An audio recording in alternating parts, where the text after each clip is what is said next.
She didn't want to run. She didn't want to look over her shoulder or hide away in the corners of the city. But her father, in an infinite level of stupid and shittiness, sold her to the gang that runs her hab block. And so here she was running hard, a group of 3 gangers chasing her, her fate all but sealed as her species are not built for endurance. Sure, they could run and are known for their burst speed, but her pursuers were Valmite, insectoids that are tireless, emotionless, and unyielding. She stumbled into an alleyway, gasping as she was trapped, a dead end with no way out, her muscles already at their limits. Her lungs were grasping for insufficient air, and her fur was wet and heavy from the rain. Was this it? Was this as far as she got? 2 weeks of freedom while hunted? She looked around, hopeful to find a pipe or bottle to use as a weapon, but the only thing in the alleyway was the body of some homeless reject. Her pursuers scuttled in a few seconds after, clinking their mandibles as they spoke, their translators giving their alien dialect meanings as it converted their speech to galactic common. "See? The lop-ups is stupid and can't sense or remember terrain," the largest one said, standing at nearly 6 units tall as it rose out the octopedal run his kind uses. Yeah, stupid and dumb," the smallest one responded. "So what now, brothers? What were our orders?" "Boss wants her whole and unblemished. Apparently he has a fancy for her," the middle one said, likely the leader of these 3. "Or at least her kind." "Fuck you!" she cursed back at them, her hand reaching into her pockets to find anything she could use, but to her panicking mind, she found only a small penknife. "Come on now, we aren't the bad guys. We are just the delivery boys. If you cooperate, we will be nice and buy you some grub and a change of clothes," the middle one said. She looked around.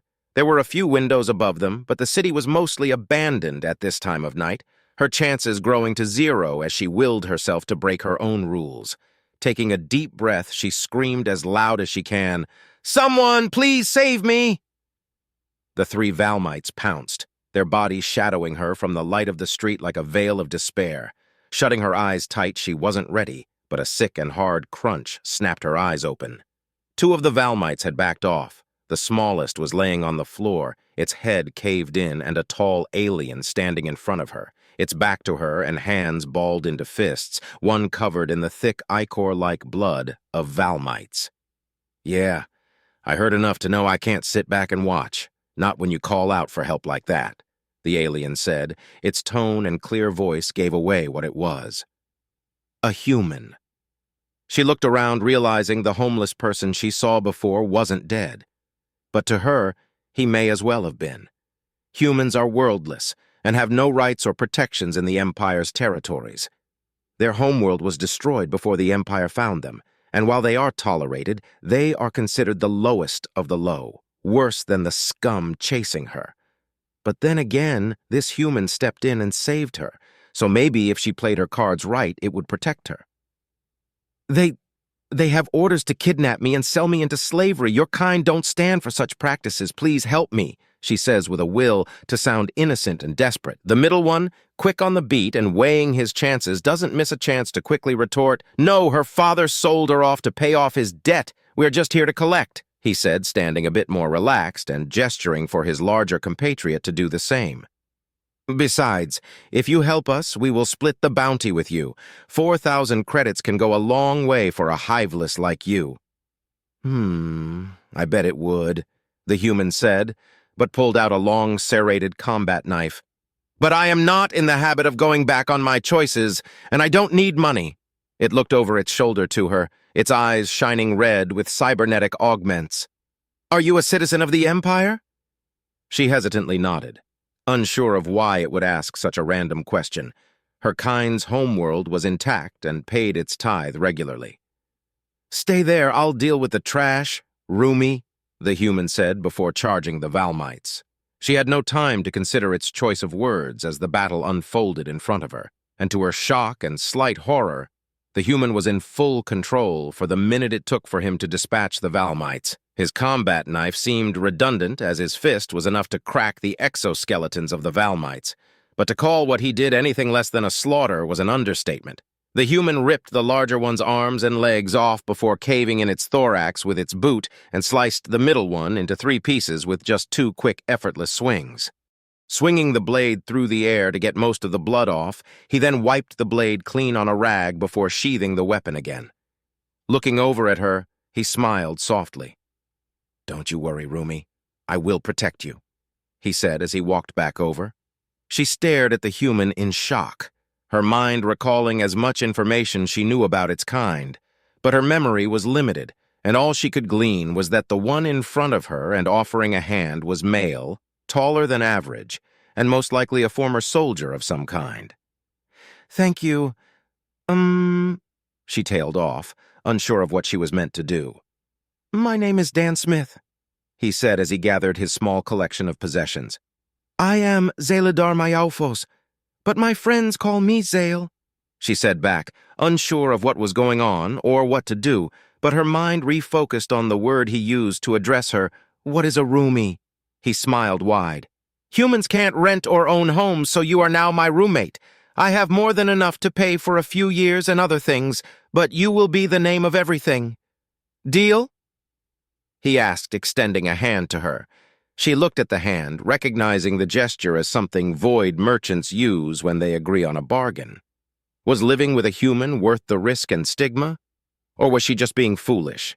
It didn't matter. This human was offering his skills and protection in exchange for a roof over his head, a sentiment she could agree with. Taking his hand, she shook it in one strong and direct motion. Deal. Zale walked a bit behind the human. They were walking farther away from her HAB unit and towards the edge of this HAB block. He was tall, nearly 6.5 units tall, and built for war. Dark brown skin and hair braided back into a short tail. A few scars across his exposed skin, and his clothes were shabby, but a uniform from the last war with the Xanalton Confederacy. "So, Dan, you fought in the last war. Why?" she asked slowly, wanting to gain some insight into this human. "Oh, yeah. When you are homeless and in need of a bed and food, fighting is a step up if you get 3 squares and a cot," he said back as he walked a bit slower so they could walk shoulder to shoulder, his duffel bag slung over his opposite side from her. "I mean, I would have been fighting gangers anyway. At least on the battlefield, it's easy to tell friend from foe." "But you are worldless. You gain nothing from fighting for the Empire, so why fight at all?" she asked back as they made their way down in an elevator to the lower levels of the HAB block. He rubbed at his chin. "Because humanity has a permanent grudge against the Xanalton Confederacy," he said ominously. "Oh, I see," she muttered, feeling that this line of questioning may poke at something he is not comfortable with sharing. "Anyway, let's focus on getting us a place to live," he said, stepping off the elevator and walking not to the administration office, but to the gate out of the arcology she had known as home for all her life. "Wait, where are you going?" she asked, half-stepping towards the safety he provided, but still fearful of leaving her comfortable bubble of familiarity. He stopped and looked back, a soft and understanding smile on his face. "You have never left your HAB block, but don't worry, Zale. I'll be right beside you. We are just going 2 HAB blocks over, an hour walk at most." She couldn't stop the nervous gulp, but took his hand as he offered it, shrinking a bit tighter as she left the space she once called her world, the sky above much wider than she imagined, and the streets spacious with ground vehicles traveling on specific roadways. Her eyes flickered as her ears snapped to every small sound that her mind portrayed as a drawing of a blade or the cocking of a firearm, but his presence next to her grounded her fear and anxiety a bit. "You are a Lopbup, right?" he asked with a small smile. "Your kind come from Lopbus Prime." She nodded. "Yeah, is that a problem?" she asked nervously, her ears dropping a bit and fear taking a small hold in her demeanor. "Nah, you bunny folk are great company and your ways aren't too far from what humans hold to," he says back with a warm smile. "Bunny folk?" she asked. She knew humans used nicknames for other races, but she didn't know the one for her people. He looked over and smiled softly. "Oh, sorry. Bunnies are a type of mammalian animal from Earth, small and fluffy with ears like your people, so we humans sometimes call your kind bunny folk." She reached up and felt her long ears that stood a bit off from the sides of her head, running her fingers through them. "Oh, So your people nicknamed us after predators of your world? He burst out in hearty laughter. What? No. Bunnies are prey animals that were mostly domesticated by the time of the Sundering. The home fleet has a colony in every one of its livestock hangars. She seemed confused. Your people keep animals alive on your ships? She asked, having seen the human home fleet in the night sky once 5 years ago, like a roaming constellation of thousands of stars. Yeah, humans are omnivores and we need meat and vegetables to live, so when we were preparing to escape Earth, we took as much genetic material to clone our animal companions and friends, he said slowly, a warm smile on his lips.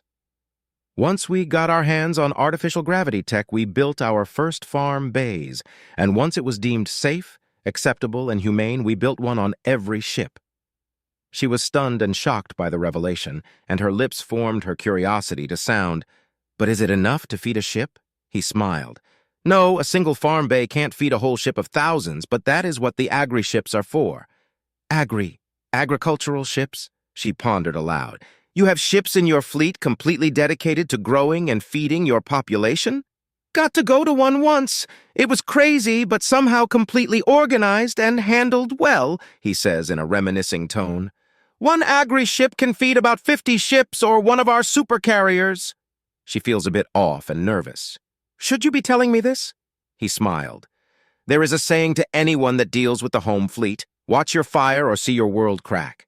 He said, we let most that are stupid off with a warning, but those that try to push their supposed claims of strength, we break their fleets and teach them a truth that makes the super governments of the galaxy nervous. And what is that? She asked nervously. Earth was a death world. They moved closer to their new hab block. It looked no different from her last one. His last comment left a lingering silence between them. But he cleared his throat, holding out a credit chip. Okay, here, go to the admin office, get a small family unit, and don't answer anything beyond your basic information. Also, if they ask, claim I am your bodyguard and don't tell them where you are from. She nervously took the chip and pocketed it. Taking a deep breath, she settled her nervousness, walked into the administration office, and found the renter's desk, happy to see a lopbud sitting behind the desk. Excuse me, I would like to rent a small family unit. The lopbud at the desk was a man who looked over with a sigh. How many inhabitants? 2 medium entities, she said back, taking steadying breaths. The officer looked over and out the window. You can't rent a unit with a human. He is my bodyguard, all payments and naming is my responsibility. She said back, placing the credit chip down. The officer groaned, taking the chip and checking it, and coughed in a bit of surprise. I see. I believe we can get you situated, he said quickly, typing away at his terminal. Can I get yours and your bodyguard's names? I am Zeladar Mayaufos. My bodyguard is named Dan, she said quickly, not giving her last name just in case he tried looking her up in the planetary record. He types in the information and looks up, occupation?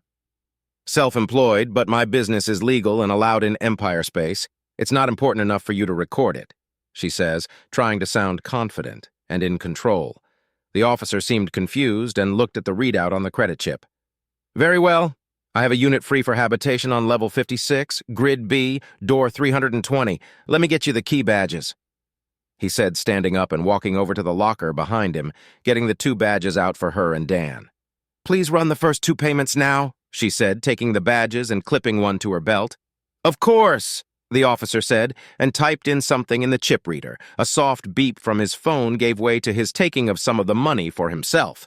Corruption is not uncommon, and far too many low-end workers like him skim a bit off the top. Processing the real payment quickly, he handed her back the chip. There, all squared away. Thank you. I will be making payments at the start of every month going forward. I will not announce our exiting of the unit, she said, taking the chip back and checking how much was taken, smiling a bit as the officer took a typical sum she was told meant not a lot of gang activity.